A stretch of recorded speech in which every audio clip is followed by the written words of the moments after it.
ਤੇ ਸਰਦਾਰ ਭਗਵੰਤ ਸਿੰਘ ਜੀ ਮੈਨੇਜਰ ਗੁਰਦੁਆਰਾ ਸ਼੍ਰੀ ਦੁੱਖ ਨਿਵਾਰਨ ਸਾਹਿਬ ਪਟਿਆਲਾ ਤੇ ਸਰਦਾਰ ਕਮਲਜੀਤ ਸਿੰਘ ਜੀ ਗੋਨਾ, ਦਾਸ ਕਰਨੈਲ ਸਿੰਘ ਪੰਜੋਲੀ ਜਨਰਲ ਸਕੱਤਰ ਸ਼੍ਰੋਮਣੀ ਗੁਰਦੁਆਰਾ ਪ੍ਰਬੰਧਕ ਕਮੇਟੀ। ਅੱਜ ਦੇ ਮਸਲਿਆਂ ਸੰਬੰਧੀ ਜੋ ਕੱਲ੍ਹ ਘਟਨਾ ਵਾਪਰੀ ਹੈ ਉਹਦੇ ਸੰਬੰਧੀ ਪਹਿਲੀ ਗੱਲ ਮੇਰੀ ਜਿਹੜੀ ਮੈਂ ਕਹਿਣੀ ਚਾਹੁੰਦਾ ਕਿ ਪਟਿਆਲਾ ਪੁਲਿਸ ਨੇ ਜਿਹੜਾ ਕੱਲ੍ਹ ਬਰਜਿੰਦਰ ਸਿੰਘ ਪਰਵਾਨੇ ਤੇ ਪਰਚਾ ਦਰਜ ਕੀਤਾ ਹੈ,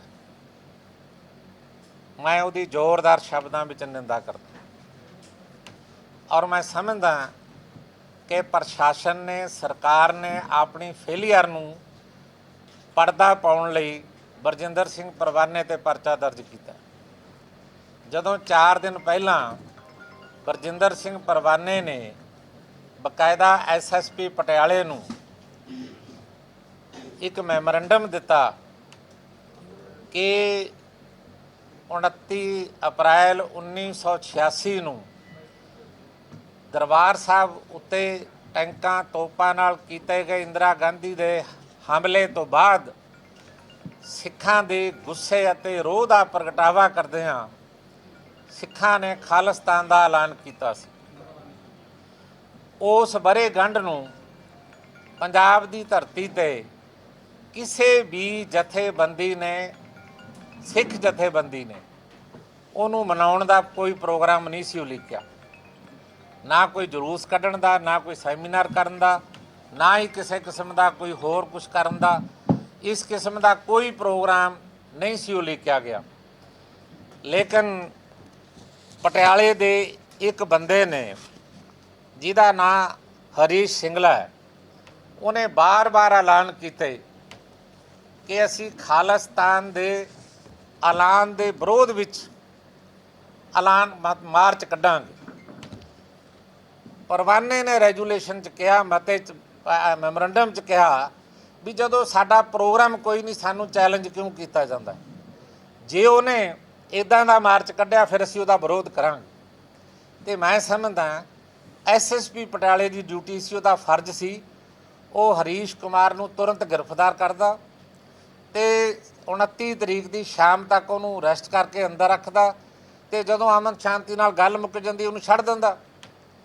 ਅਤੇ ਮੈਂ ਸਮਝਦਾ ਜੋ ਘਟਨਾਵਾਂ ਵਾਪਰੀਆਂ ਨੇ ਉਹ ਸਟੇਟ ਗੌਰਮੈਂਟ ਦੀ ਔਰ ਜ਼ਿਲ੍ਹਾ ਪਟਿਆਲੇ ਦੀ ਸਿਵਲ ਅਤੇ ਪੁਲਿਸ ਪ੍ਰਸ਼ਾਸਨ ਦੀ ਨਲਾਇਕੀ ਦਾ ਸਿੱਟਾ ਹੈ ਅਤੇ ਪਰਵਾਨੇ 'ਤੇ ਪਰਚਾ ਬਿਲਕੁਲ ਗਲਤ ਦਰਜ ਕੀਤਾ ਗਿਆ।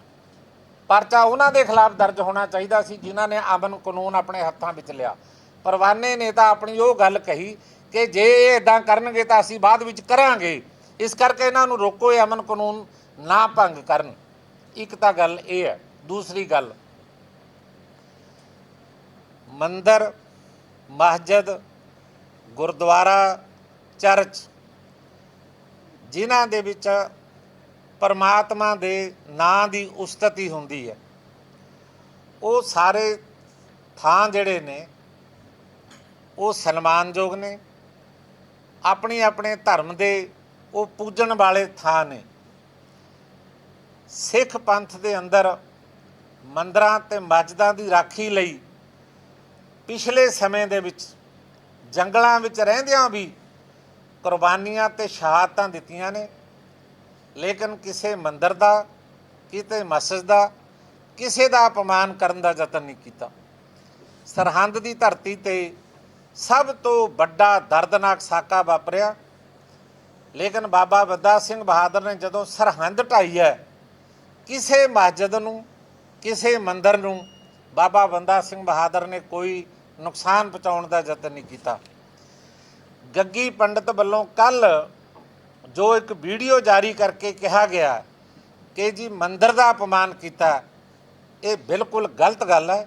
ਕਿਸੇ ਨੇ ਮੰਦਰ ਦਾ ਅਪਮਾਨ ਨਹੀਂ ਕੀਤਾ, ਕਿਸੇ ਨੇ ਮੰਦਰ 'ਤੇ ਰੋੜਾ ਨਹੀਂ ਮਾਰਿਆ, ਕਿਸੇ ਨੇ ਮੰਦਰ ਵੱਲ ਕਿਸੇ ਕਿਸਮ ਦੀ ਕੋਈ ਮੈਲੀ ਅੱਖ ਜਾਂ ਕੈਰੀ ਅੱਖ ਕਰਕੇ ਵੇਖਣ ਦਾ ਯਤਨ ਨਹੀਂ ਕੀਤਾ।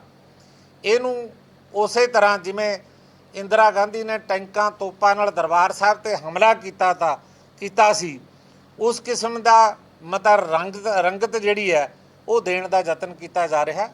ਇਹ ਬਿਲਕੁਲ ਗਲਤ ਗੱਲ ਹੈ। ਅਸੀਂ ਇਹਦੀ ਜ਼ੋਰਦਾਰ ਸ਼ਬਦਾਂ ਵਿੱਚ ਨਿੰਦਾ ਕਰਦੇ ਹਾਂ। ਇਹ ਇੱਕ ਹਿੰਦੂ ਭਾਈਚਾਰੇ ਨੂੰ ਉਹਨਾਂ ਦੇ ਮਨਾਂ ਵਿੱਚ ਨਫ਼ਰਤ ਪੈਦਾ ਕਰਨ ਦੀ ਇੱਕ ਸਾਜ਼ਿਸ਼ ਹੈ, ਜਿਹੜੀ ਕਿ ਮੈਂ ਸਮਝਦਾ ਬਿਲਕੁਲ ਗਲਤ ਹੈ, ਜਿਸ ਨੂੰ ਕਿਸੇ ਕੀਮਤ ਦੇ ਉੱਤੇ ਵੀ ਪ੍ਰਵਾਨ ਨਹੀਂ ਕੀਤਾ ਜਾ ਸਕਦਾ। ਦੂਸਰੀ ਗੱਲ, ਹਿੰਦੁਸਤਾਨ ਦੇ ਅੰਦਰ ਹਰ ਰੋਜ਼ RSS, ਸ਼ਿਵ ਸੈਨਾ ਵੀ ਤੇ ਹੋਰ ਹਿੰਦੂ ਭਾਈਚਾਰੇ ਦੀਆਂ ਨਾਲ ਸੰਬੰਧਿਤ ਜਥੇਬੰਦੀਆਂ ਹਰ ਰੋਜ਼ ਇਹ ਕਹਿੰਦੀਆਂ ਨੇ ਕਿ ਹਿੰਦੂ ਰਾਸ਼ਟਰ ਹੈ ਹਿੰਦੁਸਤਾਨ। ਇੱਥੇ ਉਹ ਰਹੇਗਾ ਜਿਹੜਾ ਆਪਣੇ ਆਪ ਨੂੰ ਹਿੰਦੂ ਸਾਬਤ ਕਰੇਗਾ। ਲੇਕਿਨ ਸਿੱਖ ਪੰਥ ਨੇ ਕਦੇ ਵੀ ਇਸ ਗੱਲ ਦਾ, ਜਿੱਥੇ ਵੀ ਉਹ ਆਪਣਾ ਐਲਾਨਨਾਮਾ ਕਰਦੇ ਨੇ, ਅਸੀਂ ਨੋਟਿਸ ਤਾਂ ਲੈਂਦੇ ਹਾਂ ਇਸ ਗੱਲ ਦਾ ਕਿ ਭਾਰਤ ਨੂੰ ਆਜ਼ਾਦ ਕਰਵਾਉਣ ਲਈ 97% ਕੁਰਬਾਨੀਆਂ ਅਸੀਂ ਦਿੱਤੀਆਂ, ਸ਼ਹਾਦਤਾਂ ਅਸੀਂ ਦਿੱਤੀਆਂ ਨੇ, ਫਾਂਸੀ ਦੇ ਤਖਤ ਅਸੀਂ ਚੁੰਮੇ ਨੇ ਤੇ ਕਾਲੇ ਪਾਣੀ ਦੀਆਂ ਜੇਲ੍ਹਾਂ ਅਸੀਂ ਕੱਟੀਆਂ ਨੇ। ਸਭ ਤੋਂ ਵੱਧ ਕੁਰਬਾਨੀ ਭਾਰਤ ਨੂੰ ਆਜ਼ਾਦ ਕਰਵਾਉਣ ਲਈ ਸਿੱਖ ਪੰਥ ਦੀ ਹੈ। ਲੇਕਿਨ ਆਜ਼ਾਦ ਭਾਰਤ ਦੀ ਧਰਤੀ ਤੇ ਜਿੰਨਾ ਧੱਕਾ, ਵਿਤਕਰਾ, ਬੇਇਨਸਾਫੀ, ਜ਼ੁਲਮ, ਅਤਿਆਚਾਰ ਖਾਲਸਾ ਪੰਥ ਉੱਤੇ ਹੋਇਆ, ਇੰਨਾ ਕਿਸੇ ਕਮਿਊਨਿਟੀ ਦੇ ਉੱਤੇ ਨਹੀਂ ਹੋਇਆ। ਪਰ ਜਦੋਂ ਵੀ ਕਿਸੇ ਦੁਸ਼ਮਣ ਨੇ ਭਾਰਤ ਵੱਲ ਕੈਰੀ ਅੱਖ ਕਰਕੇ ਵੇਖਣ ਦਾ ਯਤਨ ਕੀਤਾ, ਸਭ ਤੋਂ ਵੱਧ ਸ਼ਹਾਦਤਾਂ ਸਿੱਖ ਪੰਥ ਨੇ ਦਿੱਤੀਆਂ ਨੇ। ਭਾਵੇਂ 1962 ਦੀ ਜੰਗ ਸੀ, ਭਾਵੇਂ 65 ਦੀ ਜੰਗ ਸੀ, ਭਾਵੇਂ 71 ਦੀ ਜੰਗ ਸੀ। 1971 ਦੀ ਜੰਗ ਵਿੱਚ 18 ਦਿਨ ਜੰਗ ਚੱਲੀ, 18,000 ਪੰਜਾਬ ਦੀ ਦੇਹਲੀ ਸੁੰਨੀ ਹੋ ਗਈ, 18,000 ਪੰਜਾਬ ਦਾ ਸਿੱਖ ਗੱਭਰੂ ਸ਼ਹਾਦਤ ਦਾ ਜਾਮ ਪੀ ਗਿਆ। ਅਸੀਂ ਇਹਦੀ ਏਕਤਾ, ਅਖੰਡਤਾ ਦੇ ਸਭ ਤੋਂ ਵੱਧ ਮਦਈ ਹਾਂ। ਪਰ ਇਹ ਗੱਲਾਂ ਕਰਨੀਆਂ ਕਿ ਜਿਹੜਾ ਇਸ ਦੇਸ਼ ਨੂੰ ਹਿੰਦੂ ਰਾਸ਼ਟਰ ਦੇ ਰੂਪ ਵਿੱਚ ਮੰਨੇਗਾ ਉਹ ਦੇਸ਼ 'ਚ ਰਹੇ, ਨਹੀਂ ਬਾਕੀ ਬਾਹਰ ਚਲਾ ਜਾਵੇ, ਇਹ ਦੇਸ਼ ਦੀ ਅਮਨ ਸ਼ਾਂਤੀ ਨੂੰ ਭੰਗ ਕਰਨ ਵਾਲੀਆਂ ਗੱਲਾਂ ਨੇ। ਇਹ ਦੇਸ਼ ਦੀ ਏਕਤਾ ਔਰ ਅਖੰਡਤਾ ਨੂੰ ਤੋੜਨ ਵਾਲੀਆਂ ਗੱਲਾਂ ਨੇ। ਕਾਰਵਾਈ ਤਾਂ ਉਹਨਾਂ ਲੋਕਾਂ ਦੇ ਖਿਲਾਫ ਹੋਣੀ ਚਾਹੀਦੀ ਹੈ। ਤੇ ਜੇ ਉਹਨਾਂ ਲੋਕਾਂ ਨੂੰ ਇਹ ਅਧਿਕਾਰ ਹੈ ਇਹ ਕਹਿਣ ਦਾ ਕਿ ਇਹ ਹਿੰਦੂ ਰਾਸ਼ਟਰ ਹੈ, ਅਸੀਂ ਹਿੰਦੂ ਰਾਸ਼ਟਰ ਬਣਾਉਣਾ ਚਾਹੁੰਦੇ ਹਾਂ, ਤਾਂ ਫਿਰ ਦੂਜੀਆਂ ਕਮਿਊਨਿਟੀਆਂ ਨੂੰ ਵੀ ਇਸ ਗੱਲ ਦਾ ਹੱਕ ਹੈ ਕਿ ਉਹ ਆਪਣੀ ਭਾਵਨਾਵਾਂ ਦਾ ਪ੍ਰਗਟਾਵਾ ਕਰਦੇ ਹੋਏ ਉਹ ਕਹਿਣ ਕਿ ਸਾਨੂੰ ਵੀ ਆਜ਼ਾਦੀ ਚਾਹੀਦੀ। ਖਾਲਿਸਤਾਨ ਕਹਿਣ ਨਾਲ ਨਾ ਤਾਂ ਕੋਈ ਅੱਜ ਤੱਕ ਹਿੰਦੁਸਤਾਨ ਦੇ ਅੰਦਰ ਅੱਗ ਲੱਗੀ, ਨਾ ਦੋ ਫਿਰਕਿਆਂ ਵਿੱਚ ਕਦੇ ਜੰਗ ਹੋਈ, ਨਾ ਬਿਲਡਿੰਗਾਂ ਢਈਆਂ, ਨਾ ਇਮਾਰਤਾਂ ਢਈਆਂ, ਨਾ ਕੁਛ ਹੋਇਆ। ਸਿਰਫ ਖਾਲਿਸਤਾਨ ਜਿੰਦਾਬਾਦ ਦੇ ਸ਼ਬਦ ਜ਼ਰੂਰ ਵਰਤੇ ਬਹੁਤ ਸਾਰੇ ਲੋਕਾਂ ਨੇ। ਸੁਪਰੀਮ ਕੋਰਟ ਨੇ ਵੀ ਇਹ ਗੱਲਾਂ ਕਹੀਆਂ ਨੇ ਕਿ ਖਾਲਿਸਤਾਨ ਕਹਿਣਾ ਕੋਈ ਕ੍ਰਾਈਮ ਨਹੀਂ ਹੈ। ਕ੍ਰਾਈਮ ਉਹ ਹੈ ਜਦੋਂ ਤੁਸੀਂ ਭਾਈਚਾਰਕ ਸਾਂਝ ਨੂੰ ਤੋੜਨ ਦਾ ਯਤਨ ਕਰਦੇ ਹੋ। ਪਰ ਸਿੱਖਾਂ ਨੇ ਇਹਨਾਂ ਗੱਲਾਂ ਵੱਲ ਕੋਈ ਬਹੁਤਾ ਧਿਆਨ ਦੇਣ ਦਾ ਯਤਨ ਨਹੀਂ ਕੀਤਾ। ਸਿੱਖ ਸਭ ਤੋਂ ਵੱਧ ਦੇਸ਼ ਦੀ ਆਜ਼ਾਦੀ ਦੀ ਗੱਲ ਸਿੱਖਾਂ ਨੇ ਕੀਤੀ। ਲੇਕਿਨ ਸਿੱਖਾਂ ਉੱਤੇ ਦੇਸ਼ ਧਰੋਹੀ ਦੇ ਮੁਕੱਦਮੇ ਦਰਜ ਕੀਤੇ ਜਾਂਦੇ ਨੇ। RSS ਤੇ ਕਿਉਂ ਨਹੀਂ ਕੀਤੇ ਜਾਂਦੇ? ਜਿਹੜੇ ਕਹਿੰਦੇ ਨੇ ਵੀ ਜਿਹੜਾ ਹਿੰਦੂ ਰਾਸ਼ਟਰ ਕਹੇਗਾ ਉਹ ਇੱਥੇ ਰਹੇ, ਬਾਕੀ ਕੋਈ ਪਾਕਿਸਤਾਨ ਚਲਾ ਜਾਵੇ, ਉਹਨਾਂ 'ਤੇ ਕਿਉਂ ਨਹੀਂ ਦੇਸ਼ ਧਰੋਹੀ ਦੇ ਮੁਕੱਦਮੇ ਦਰਜ ਕੀਤੇ ਜਾਂਦੇ? ਪਰਵਾਨੇ 'ਤੇ ਤਾਂ ਕਰਤਾ, ਤੇ ਦੂਜਿਆਂ 'ਤੇ ਕਿਉਂ ਨਹੀਂ ਕੀਤਾ ਜਿਨ੍ਹਾਂ ਨੇ ਪਟਿਆਲੇ ਨੂੰ ਪਟਿਆਲੇ ਦੀ ਅਮਨ ਸ਼ਾਂਤੀ ਭੰਗ ਕਰਨ ਦਾ ਯਤਨ ਕੀਤਾ? ਅਸੀਂ ਇਸ ਗੱਲ ਦੀ ਵੀ ਨਿੰਦਾ ਕਰਦੇ ਹਾਂ। ਤੀਸਰੀ ਗੱਲ ਜਿਹੜੀ ਹੈ, ਜਿਹੜੇ ਸਿੰਘ ਦੇ ਗੋਲੀ ਲੱਗੀ ਹੈ, ਸਾਡੀ ਸ਼ੰਕਾ ਹੈ ਕਿ ਉਹ ਗੋਲੀ ਪੁਲਿਸ ਨੇ ਨਹੀਂ ਚਲਾਈ, ਉਹ ਗੋਲੀ ਕਿਸੇ ਸ਼ਰਾਰਤੀ ਅਨਸਰ ਨੇ ਚਲਾਈ। ਕਿਹਨੇ ਚਲਾਈ ਹੈ ਇਹਦਾ ਤਾਂ ਸਾਨੂੰ ਪਤਾ ਨਹੀਂ। ਪਰ ਅਸੀਂ ਤੁਹਾਡੇ ਜ਼ਰੀਏ ਪ੍ਰਸ਼ਾਸਨ ਨੂੰ ਕਹਿਣਾ ਚਾਹੁੰਦੇ ਹਾਂ ਕਿ ਇੱਕ ਬੋਰਡ ਬਣਾਓ, 3 ਮੈਂਬਰੀ ਬੋਰਡ ਬਣਾ ਕੇ 3 ਡਾਕਟਰਾਂ ਦਾ ਉਹ ਗੋਲੀ ਕੱਢਣ ਔਰ ਉਹ ਗੋਲੀ ਚੈੱਕ ਕਰਾਈ ਜਾਵੇ ਕਿ ਇਹ ਕਿਹਦੇ ਰਿਵਾਲਵਰ 'ਚੋਂ ਆਈ ਹੈ ਜਾਂ ਕਿਹਦੀ ਬੰਦੂਕ ਵਿੱਚੋਂ ਨਿਕਲੀ ਹੈ, ਤਾਂ ਕਿ ਪਤਾ ਲੱਗ ਸਕੇ ਕਿ ਗੋਲੀ ਚਲਾਉਣ ਵਾਲਾ ਕੌਣ ਹੈ। ਤੇ ਜਿਹਨੇ ਚਲਾਈ ਹੈ ਉਹਦੇ ਖਿਲਾਫ 307 ਦਾ ਪਰਚਾ ਦਰਜ ਹੋਣਾ ਚਾਹੀਦਾ, ਜਿਹਨੇ ਮਤਲਬ ਇਹੋ ਜਿਹੇ ਹਾਲਾਤ ਪੈਦਾ ਕੀਤੇ ਨੇ।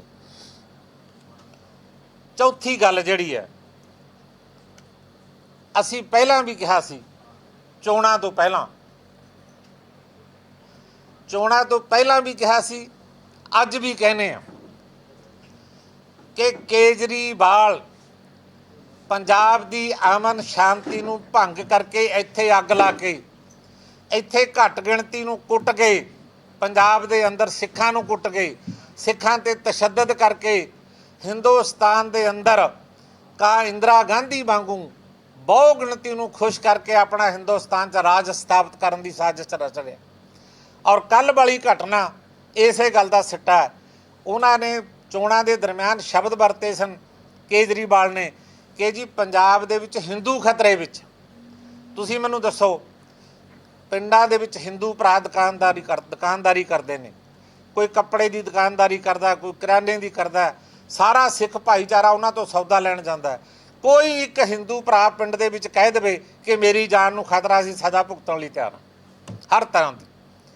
ये गल्लां सारियां जिहड़ियां केजरीवाल ने कहियां ने, ये मैं समझदा ये उहदी साजिश का हिस्सा है जिहड़ी इंदिरा गांधी ने रची सी।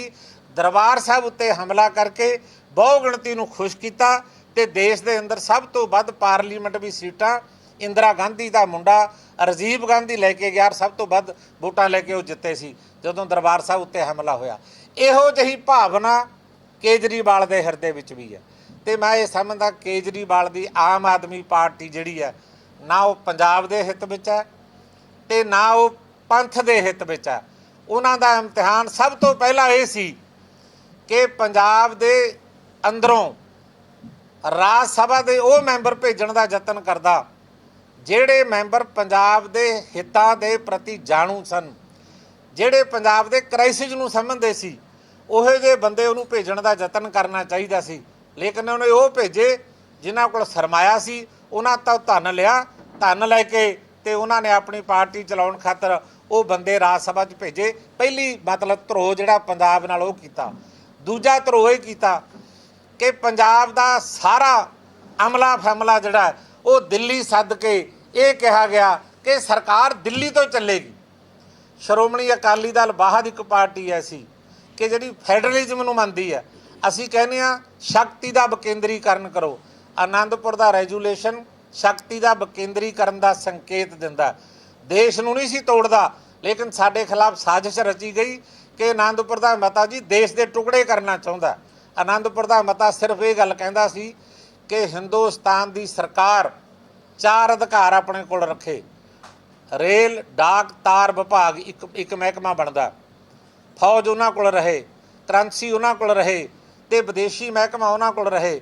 ਬਾਕੀ ਸਾਰੇ ਸਟੇਟਾਂ ਨੂੰ ਵੰਡਣੇ ਚਾਹੀਦੇ ਨੇ। ਲੇਕਿਨ ਬਦਕਿਸਮਤੀ ਆਮ ਆਦਮੀ ਪਾਰਟੀ ਦੀ ਸਰਕਾਰ ਬਣੀ। ਉਹਨਾਂ ਨੇ ਪੰਜਾਬ ਦੇ ਕੋਲ ਜੋ ਕੁਝ ਵੀ ਥਾ ਉਹ ਖੋ ਕੇ ਵੀ ਦਿੱਲੀ ਲੈ ਗਏ ਕਿ ਦਿੱਲੀ ਤੋਂ ਸਰਕਾਰ ਚੱਲਿਆ ਕਰੇਗੀ। ਭਗਵੰਤ ਮਾਨ ਸਿਰਫ ਇੱਕ ਮੋਹਰ ਆ ਜਿਹੜਾ ਜਿੱਥੇ ਜੀ ਕਰਦਾ ਕੇਜਰੀਵਾਲ ਲਾ ਦਿੰਦਾ। ਪੰਜਾਬ ਨੂੰ ਹੁਣ ਪਛਤਾਵਾ ਹੋਏਗਾ। ਔਰ ਸਭ ਤੋਂ ਵੱਧ ਦੁੱਖ ਇਹ ਹੈ ਕਿ ਕੇਜਰੀਵਾਲ ਨੂੰ ਕਿਸੇ ਹਿੰਦੂ ਭਰਾ ਨੇ ਵੋਟ ਨਹੀਂ ਪਾਈ। ਕੇਜਰੀਵਾਲ ਨੂੰ ਵੋਟ ਬਹੁ ਗਿਣਤੀ 'ਚ ਸਿੱਖਾਂ ਨਹੀਂ ਪਾਈ। ਉਹਨਾਂ ਨੇ ਪਾਈ ਜਿਨ੍ਹਾਂ ਨੂੰ ਕੱਲ੍ਹ ਸਰਕਾਰ ਨੇ ਕੁੱਟਿਆ ਔਰ ਜਿਨ੍ਹਾਂ 'ਤੇ ਮੁਕੱਦਮੇ ਦਰਜ ਕੀਤੇ। ਉਹਨਾਂ ਲੋਕਾਂ ਨੇ ਸਭ ਤੋਂ ਵੱਧ ਕੇਜਰੀਵਾਲ ਦੀ ਹਮਾਇਤ ਕੀਤੀ ਸੀ। ਅਤੇ ਮੈਂ ਸਮਝਦਾ ਇਹ ਇੱਕ ਨਵੀਂ ਸਾਜ਼ਿਸ਼ ਉਹ ਰਚ ਰਿਹਾ। ਅਖੀਰਲੀ ਗੱਲ ਜਿਹੜੀ ਮੈਂ ਆਪ ਦੇ ਜ਼ਰੀਏ ਕਹਿਣਾ ਚਾਹੁੰਦਾ, ਪੰਥ ਰਤਨ ਜਥੇਦਾਰ ਗੁਰਚਰਨ ਸਿੰਘ ਟੌਹੜਾ ਵਰਗੀ ਇਮਾਨਦਾਰ ਨੇਕ ਸ਼ਖਸੀਅਤ, ਗੁਰਮਤਿ ਦੇ ਰੰਗ ਵਿੱਚ ਰੰਗੀ ਹੋਈ, ਸਰਬੱਤ ਦੇ ਭਲੇ ਦੀ ਗੱਲ ਕਰਨ ਵਾਲੀ, ਪੂਰਾ ਜੀਵਨ ਜਿਸ ਮਨੁੱਖ ਨੇ ਪੰਥ ਔਰ ਪੰਜਾਬ ਤੇ ਦੇਸ਼ ਦੀ ਚੜ੍ਹਦੀ ਕਲਾ ਲਈ ਗੁਜ਼ਾਰਿਆ ਹੋਵੇ, ਉਹਨੇ ਕਦੇ ਵੀ ਪੰਜਾਬ ਦੀ ਫਿਜ਼ਾ ਕੀ ਦੇਸ਼ ਦੀ ਫਿਜ਼ਾ ਦੇ ਅੰਦਰ ਇਹੋ ਜਿਹੇ ਸ਼ਬਦ ਨਹੀਂ ਵਰਤੇ ਜਿਹੜੇ ਭਾਈਚਾਰਕ ਸਾਂਝ ਵਿੱਚ ਕਿਸੇ ਤਰ੍ਹਾਂ ਦੀ ਤਰੇੜ ਪਾਉਂਦੇ ਹੋਣ।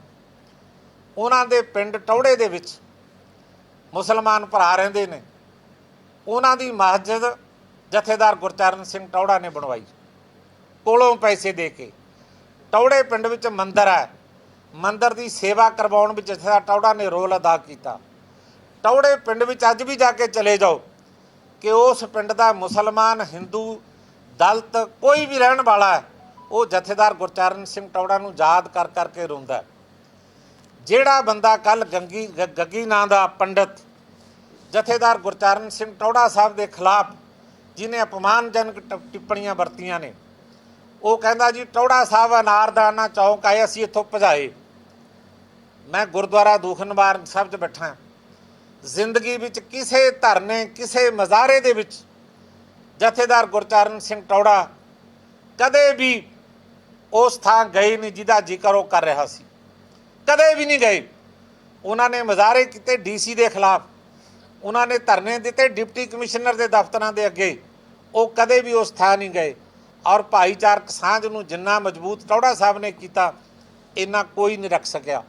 ਉਸ ਬੰਦੇ ਨੇ ਜਿਹੜੇ ਅਪਮਾਨਜਨਕ ਸ਼ਬਦ ਵਰਤੇ ਨੇ, ਮੈਂ ਐਸਐਸਪੀ ਸਾਹਿਬ ਨੂੰ, ਆਈਜੀ ਸਾਹਿਬ ਨੂੰ, ਡੀਆਈਜੀ ਸਾਹਿਬ ਨੂੰ, ਡਿਪਟੀ ਕਮਿਸ਼ਨਰ ਨੂੰ ਇਹ ਕਹਿਣਾ ਚਾਹੁੰਦਾ ਉਚੇਚੇ ਤੌਰ 'ਤੇ ਅੱਜ ਦੇ ਮੀਡੀਆ ਦੇ ਜ਼ਰੀਏ ਕਿ ਜਥੇਦਾਰ ਗੁਰਚਰਨ ਸਿੰਘ ਟੌੜਾ ਸਾਹਿਬ ਦੀ ਸੇਵਾ, ਉਹਦੀ ਕੁਰਬਾਨੀ ਜਿੱਡੀ ਮਹਾਨ ਆ, ਜਿੱਡਾ ਮਹਾਨ ਉਹ ਪਵਿੱਤਰ ਮਨੁੱਖ ਸੀ, ਜਿੱਡੀ ਪਵਿੱਤਰ ਉਹ ਆਤਮਾ ਸੀ।